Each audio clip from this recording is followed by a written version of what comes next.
آدھی رات کو رب سے باتیں کرنے میں وہ کیفیت بندے پہ طاری ہوتی جو صرف محسوس کی جا سکتی، بیان نہیں ہو سکتی۔ آدھی رات کو ایک بندہ اندھیرے میں، گھر کے سارے سوئے ہوئے، اکیلا مصلی پہ ہے، کوئی دیکھنے والا نہیں، ظاہراً اکیلا کھڑے ہو کے کسی کے سامنے اقرار جرم کر رہا ہو۔ اللہ اکبر، غلطی ہو گئی، گناہ کر بیٹھا ہوں، برائیاں کر بیٹھا ہوں، معاف کر دے۔ تو جانتا ہے نا وہ نماز شب اس کے دل میں ایمان کو پختہ کرتی، واجبات کی ادائیگی ایمان قلبی کا سبب۔ علماء نے لکھا ترک الذنوب، گناہوں کو ترک کرنا، گناہ نہ کرنا اس لیے کہ اللہ نے منع کیا، یہ ایمان قلبی کا سبب بنتا ہے۔ فرمایا مستحبات کی پابندی ایمان قلبی کا سبب بنتا ہے۔ ہم طالب علم کوشش کرتے ہیں واجبات ادا ہو جائیں، مستحبات کے لیے ہیں اور لوگ وہ کریں گے، ہمارے پاس تو ٹائم نہیں ہے نا، ہم تو دعا بھی ابھی ہونی ہوتی ہے نماز کی، اس سے پہلے اٹھ کے ہاسٹل میں گئے ہوئے ہوتے ہیں، چونکہ بڑی جلدی ہوتی ہے، صبح سے بستر چھوڑ کے آئے ہیں، پتنی بستر بیچارے کا کیا حال ہوگا، جلدی سے واپس جانا ہوتا ہے نا۔ ہم نے دعا میں بھی بیٹھنے کے لیے تیار نہیں ہیں، ہم زیارت میں بھی شرکت کرنے کے لیے تیار نہیں ہیں، بعد میں مسافے کرنے کے لیے ہمارے پاس وقت نہیں ہے نا، جلدی سے بھاگتے ہیں، حالانکہ مستحبات ایمان قلبی کا سبب بنتی۔ میں قم میں تھا، میرے استاد حضرت آیت اللہ مسکینی رحمت اللہ علیہ نماز جمعہ کا خطبہ دے رہے تھے۔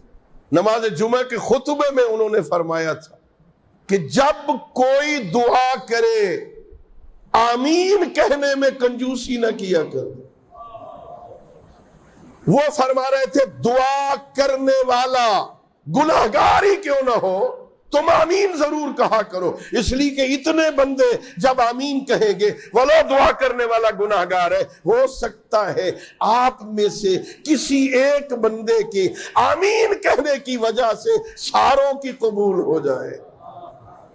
اللہ، ہاں ساروں کی قبول ہو جائے گی۔ ایک بندہ نیک بندہ بیٹھا ہے، اچھا نوجوان بیٹھا ہے، صالح نوجوان بیٹھا ہے، ایسا بچہ بیٹھا ہے جس نے ابھی تک خالق کی نافرمانی نہیں کی، ایسا بوڑھا بیٹھا ہے جو خالق کی بندگی کرتا رہتا ہے، اللہ کا نیک بندہ ہے، اس ایک کی آمین کی وجہ سے سب کی قبول ہو جائے گی۔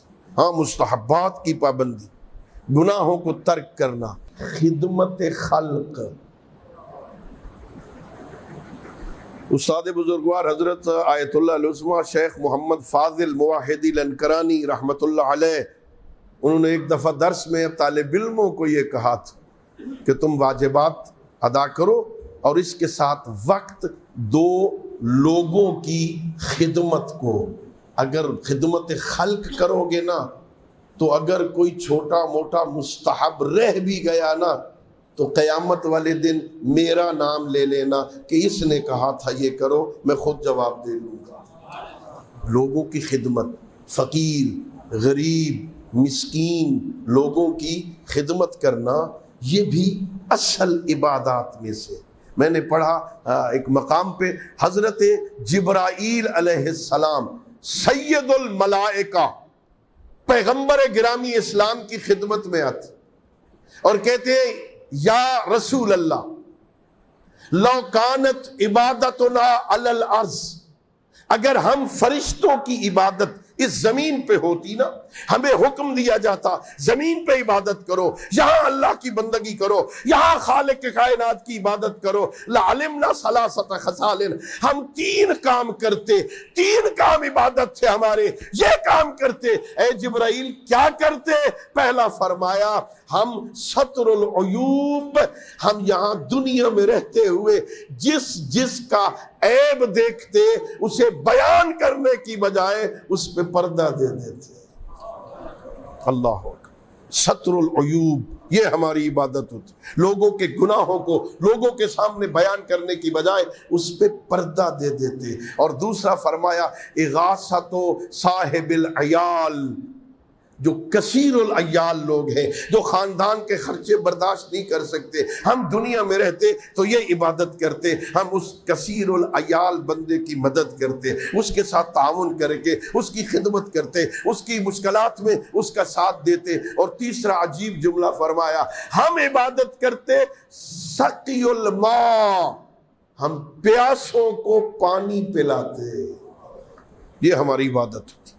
تو ظاہر ہے یہ سب کچھ یہ سبب بنتا ہے اس ایمان قلبی کا، خدمت خلق کریں گے، ایمان قلبی ہوگا۔